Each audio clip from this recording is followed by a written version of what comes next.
T'en fais? Et non, mais ça, il fait bio. Ben nous, on fait plus écologique que vous, hein. T'as vu ça? Est-ce que c'est la bonne solution? C'est ça.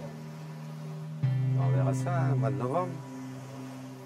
Il y a 100 ans, le trait de côte s'arrêtait à peu près par là. Donc, est-ce que c'est le cycle des 100 ans? Tu vois, t'as pas une vase là, t'as rien. T'as du sable, tu vois le sable, qui vient d'ici, qui repart là-bas, après on le ramène. Machin.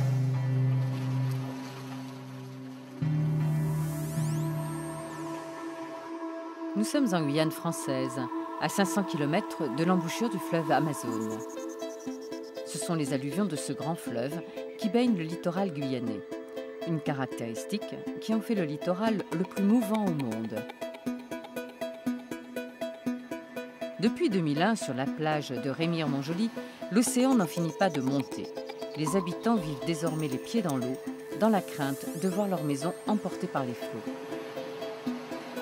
À la tête de l'association de défense des riverains, Jean-Régis Constant et son voisin Fernand ne peuvent que constater l'étendue du phénomène. Avant, vous aviez une plage qui allait, vous voyez là où vous avez les écumes, là.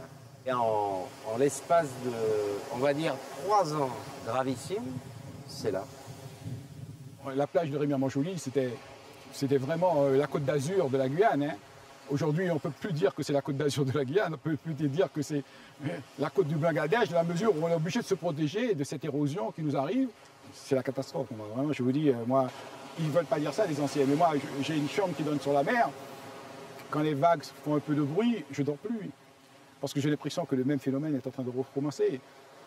Je suis toujours inquiet. Je suis toujours inquiet. Et cette inquiétude est justifiée.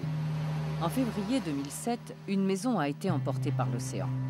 En une nuit, son propriétaire a tout perdu et toutes les maisons qui bordent cette plage sont menacées. Alors, aujourd'hui, les habitants scrutent l'océan chaque jour, en espérant qu'il recule enfin. À moyen terme, l'ensemble des activités humaines sur le littoral est effectivement menacé de subir les effets de phase d'érosion. Franck Delic travaille au sein de l'unité Espace de l'Institut de recherche et de développement. C'est un spécialiste du littoral et il étudie depuis plusieurs années ces phénomènes d'érosion. C'est grâce à un nouvel outil installé à Cayenne, le système de surveillance de l'environnement par satellite, que le chercheur a pu reconstituer l'évolution du littoral guyanais. Il reçoit en temps réel de l'antenne installée à 100 mètres de là toutes les images que lui envoie le satellite Spot. La première chose qu'il faut savoir, c'est que le littoral guyanais est sous influence amazonienne. L'Amazone fournit une quantité importante de sédiments, environ 38 tonnes de matière par seconde. Ce qui signifie que c'est comme si vous aviez un camion de 38 tonnes qui viendrait décharger toutes les secondes sa cargaison dans la mer. Donc c'est quelque chose de considérable. Et cette vase, eh bien, elle se structure de façon particulière, c'est-à-dire qu'elle se structure sous la forme de bancs individuels. Alors ces bancs sont relativement variables en longueur. Ils peuvent mesurer, on va dire, entre 10 km jusqu'à 70 km de long. Donc lorsqu'on est en situation de banc, eh bien, la vase s'accumule, se concentre, et vous avez progressivement une mangrove qui vient se surimposer sur ces bancs. Et lorsqu'on est entre deux bancs, on est en situation dite interbanc. Et à ce moment-là, vous avez de l'érosion qui va se former. Pourquoi? Parce que la vase ne protège plus le littoral de la houle. À ce moment-là, la houle vient déferler directement sur la mangrove ou sur les plages, et on a des phases d'érosion importantes. Il accédera à tout le littoral guyanais avec une précision de 2 mètres.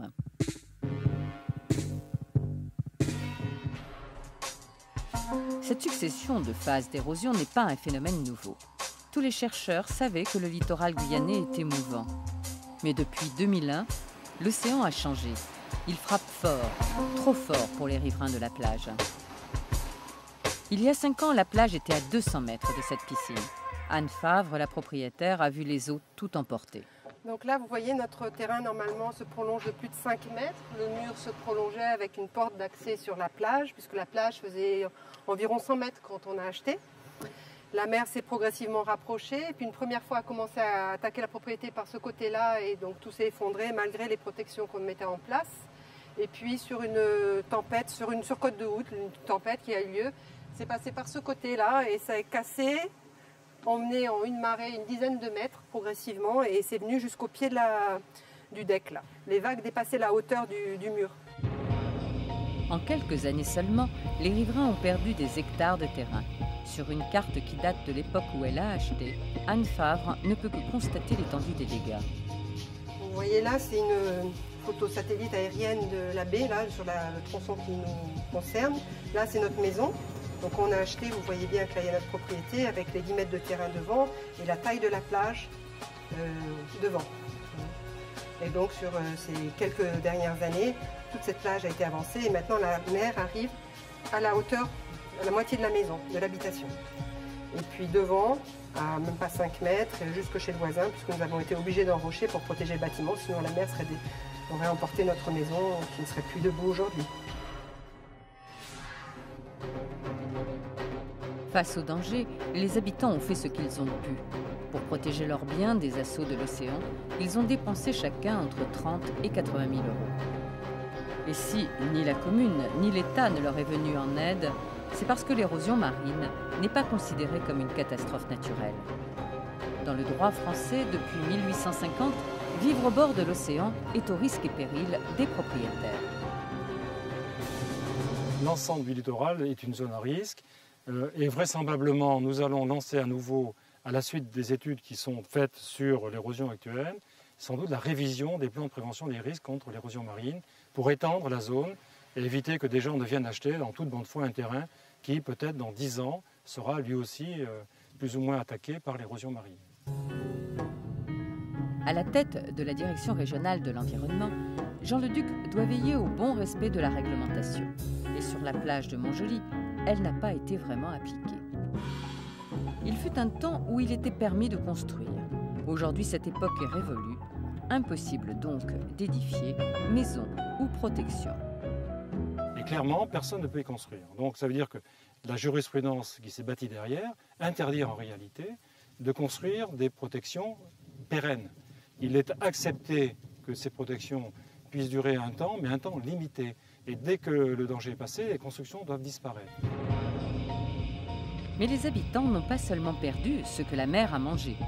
Aujourd'hui, c'est la loi qui les prive encore d'une surface supplémentaire, celle occupée par les marées les plus hautes. Tous les terrains qui autrefois étaient terrains privés et qui se situaient 200 à 300, 400 mètres des fois, devant les maisons qui sont juste enrochées actuellement, sont devenus des terrains qui appartiennent au domaine public maritime. C'est-à-dire que quand la mer arrive ici, tout ce qui est dessous appartient en fait à l'État. Les études en cours sur l'érosion sont prises très au sérieux par les autorités. Suite aux travaux des spécialistes, tous les plans de protection des risques vont être élargis.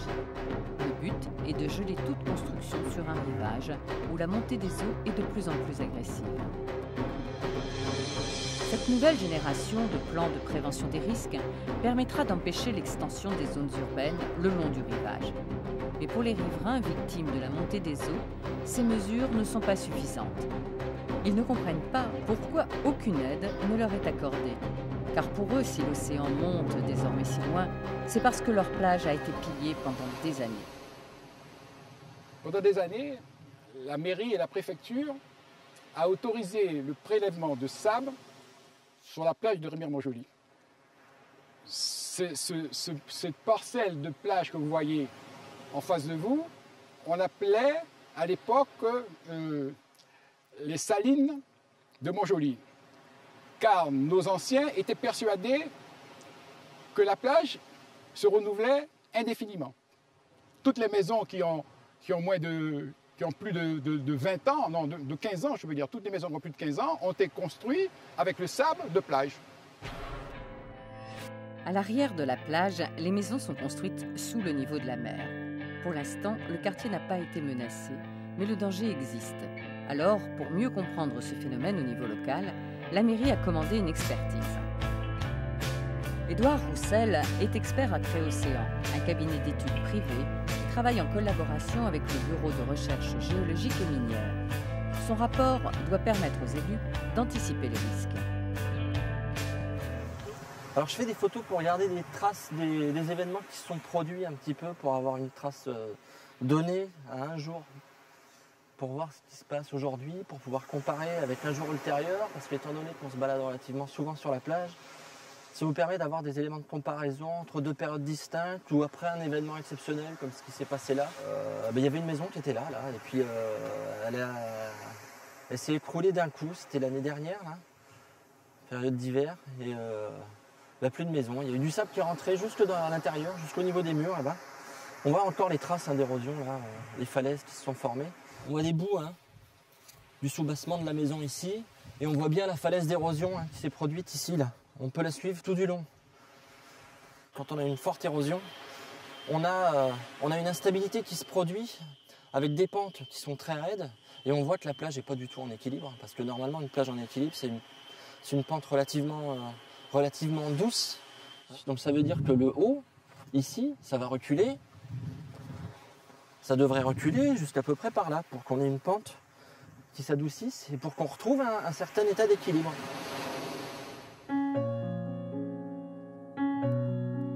Il existe un outil qui permet d'empêcher tout aménagement le long des plages.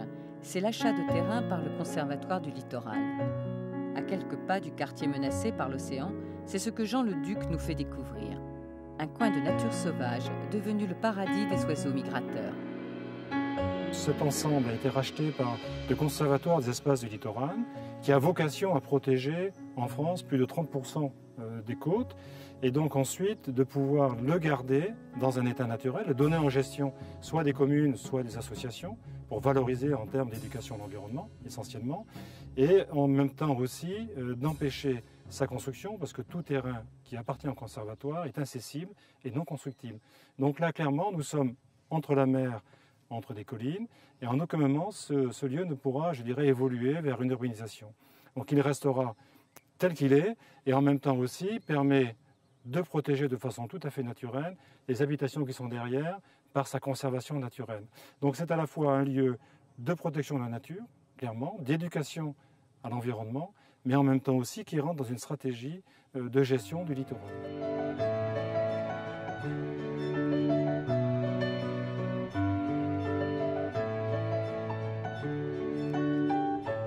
Un balbuzard avec un poisson dans les serres, je pense. Qu'est-ce que c'est? Il a chopé un flotteur. Quel idiot. J'ai jamais vu ça. C'est bien jeune. Christian Rouget vient tous les jeudis soirs faire découvrir la richesse de ce milieu. Il est membre de l'association Quata qui milite pour préserver les espaces sauvages de Guyane. Et pour lui, les va-et-vient de la mer sont un bienfait. Les mangroves ici sont très bien représentées. Je crois qu'on a à peu près 80% de nos côtes guyanaises qui sont couvertes par ce type de milieu. Ce milieu-là donc apporte plusieurs bienfaits au littoral, que ce soit à la nature ou à l'homme. À la nature, bien, c'est des zones très riches, très concentrées en matière organique et en sels minéraux, qui vont enrichir tout l'écosystème. Il va aussi nous permettre de nous protéger de l'océan. Ici, on est dans des zones qui sont relativement calmes, mais il nous arrive quand même parfois d'avoir des tempêtes assez sérieuses. C'est rare, mais ça arrive.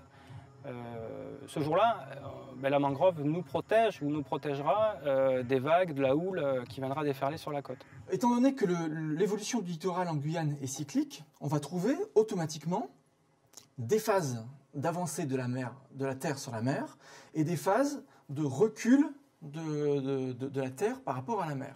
Et ces phases de recul sont de plus en plus fortes. Ça, c'est un fait avéré. Ça s'est constaté au niveau des plages de Cayenne, mais c'est également avéré au niveau des rizières à Mana. Dans la région de Mana, à l'ouest de la Guyane, le littoral connaît également un cycle d'érosion plus violent qu'autrefois. Et la première victime de l'océan ici, c'est la mangrove. On est devant les rizières à l'époque où les rizières n'étaient pas attaquées par l'érosion. Donc là, qu'est-ce qu'on a? On a la vase, on la voit ici, la vase consolidée. on voit la mer qui est fortement chargée en vase, et puis on voit que de la mangrove se forme sur la vase. Là, ça c'est l'inverse, ça c'est une situation d'interbanc. On est toujours devant les rizières, mais là le banc est parti. Et bien qu'est-ce qu'on a? La vase a été expulsée par la houle. Dans la vase, on a toujours un peu de sable résiduel. Donc finalement, le sable résiduel va s'accumuler sous la forme de petits cordons sableux de ce type-là. Et puis, les houles sont tellement fortes, puisque plus dissipées par la vase, eh bien, ce cordon sableux va se casser et la mer va pénétrer à l'intérieur des terres. Au niveau des rizières, le recul est estimé à environ 600-700 mètres depuis 2003, donc 2003 à 2008. Jamais, à l'époque où les rizières ont été installées, jamais on pensait que l'érosion arriverait jusque-là. Donc c'est vrai que pour des raisons de rentabilité, pour des raisons techniques d'évacuation des eaux des rizières, on a placé les rizières très près du littoral, mais je pense qu'on ne pensait pas que l'érosion atteindrait ce niveau. Ces changements rapides du rivage ne surprennent pas forcément Jocelyn Thérèse, car pour les Amérindiens, ces phénomènes sont connus depuis longtemps. Ça a toujours existé. Donc, il y a chez nous une approche un peu holistique des choses, quoi. Donc, on dit, ce sont des entités qui sont bienfaitrices. Il y a plusieurs catégories d'esprits. À un moment donné, donc, font leur travail, quoi. C'est-à-dire leur boulot, c'est de varier l'écosystème, d'arranger, de finaliser. Et quand il y a une imperfection ou une action malsaine vis-à-vis de cet environnement, eh bien alors donc l'entité qui est en train de façonner cet environnement donc refait de manière à le repurifier, quoi.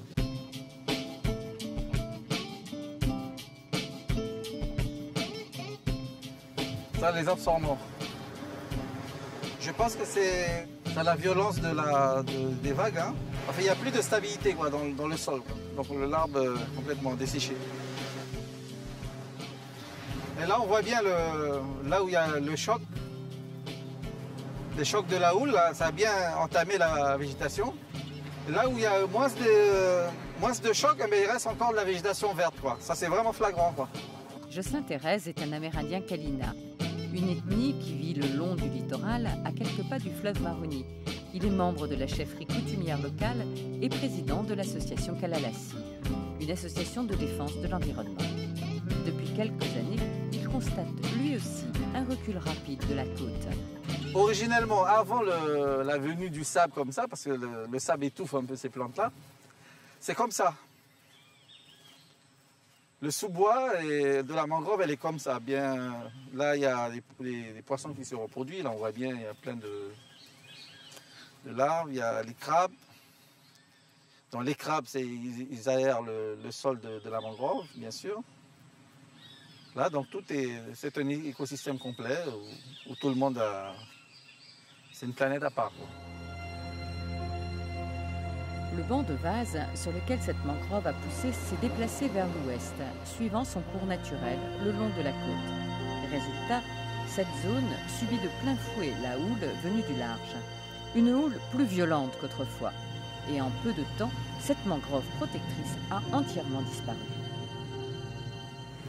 À partir du moment donc, où la forêt, le peu qui restait, a été dévasté, donc il y a eu la mer a commencé à rentrer.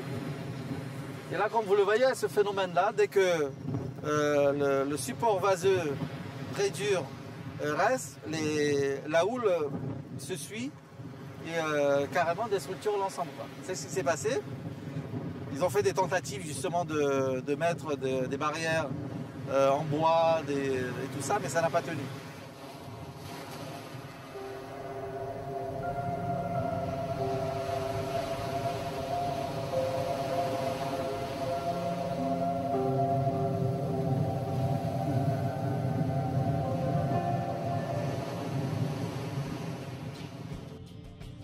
Dans la culture amérindienne locale, ces cycles d'érosion et de pousse de mangrove sont bien connus.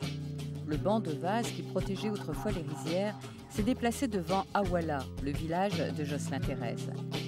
Et si devant les rizières, la mangrove se meurt, ici, elle est en train de naître. Donc là, c'est un exemple de pousse de mangrove.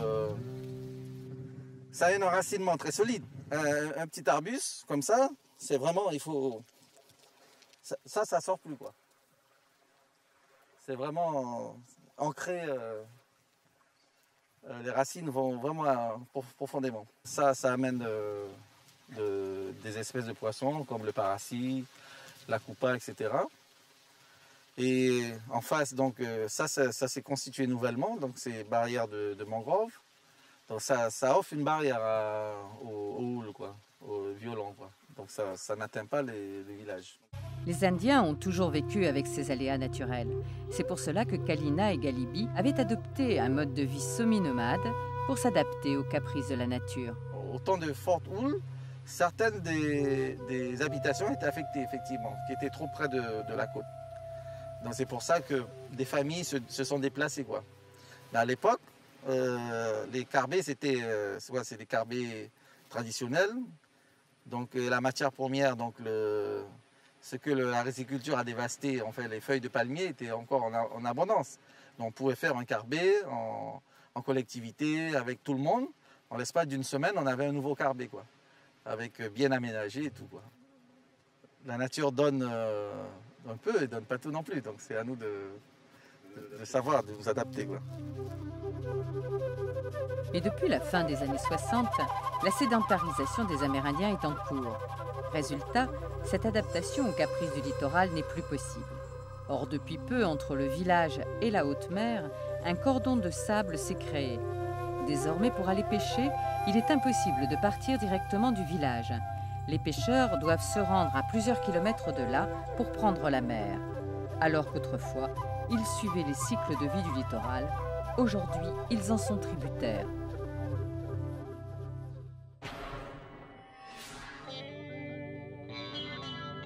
À Cayenne, on retrouve le même phénomène d'envasement qu'au village d'Awala. Il y a 2 ans, la ville avait encore les pieds dans l'eau.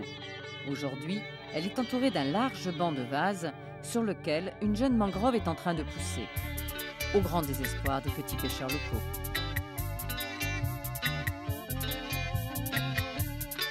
Maintenant, je vois que ça devient dur, quoi. Ça devient dur de pêcher. Parce que moi, je suis un rasta, je ne mange pas de viande, mais je mange du poisson. Et je vais souvent à la pêche pour justement mettre plein de mon frigo, quoi. Et maintenant, quand je dis à Doudou, aujourd'hui, il n'y a pas de poisson. Mais par contre, on a mangé tous les crevettes. Ouais. Bon, ça devient dur, tu vois. Donc voilà, on fait avec. En Guyane, maintenant, c'est dur, tu vois, de pêcher maintenant, tu vois. Mais avant, oui, c'est vrai qu'il y avait beaucoup de monde qui pêchait là, parce qu'il y avait abondamment de poissons, quoi. On venait pêcher parce qu'il y avait abondamment de poissons. Maintenant, ah ouais, il faut calculer les heures, la pleine lune, les minutes. Il faut tout calculer maintenant pour tenir les poissons ici. Mais, ouais,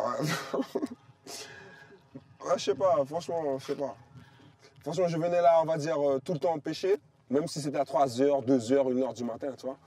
Mais on venait pêcher ici, tu envoyais, mais comme je disais, tu vois, tu envoies, tu tiens directement, tu sais que tu tiens du poisson, tu vois. Et tu déposes, tu renvoies encore, tu sais que tout de suite tu tiens derrière. Mais maintenant tu envoies, tu attends, tu restes dormir et puis tu te dis, bon ben, ouais le poisson quoi, tu sais, ouais le poisson. Autrefois, la plage de Montjoly était protégée de la mer par ce même banc de vases. Constitution de mangroves d'un côté, érosion de l'autre, les cycles de l'évolution du littoral guyanais sont désormais bien connus. Et depuis quelques années, sur toutes les zones en cours d'érosion, on constate le même phénomène inquiétant, une très nette avancée de l'océan.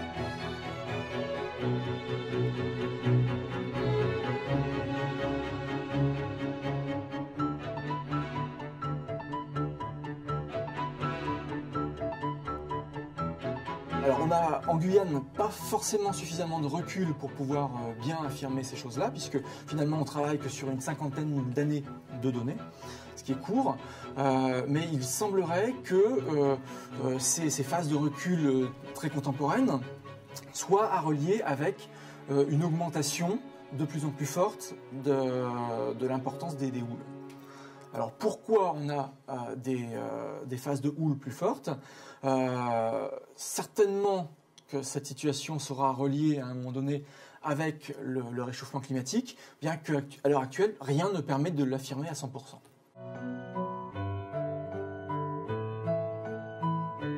Les bancs de vases venus de l'Amazone n'ont pas changé de débit ni de rythme. D'après les scientifiques, ils continueront de s'étirer encore longtemps le long du littoral des Guyanes. Ce qui a changé, c'est la violence de la houle venue des Caraïbes.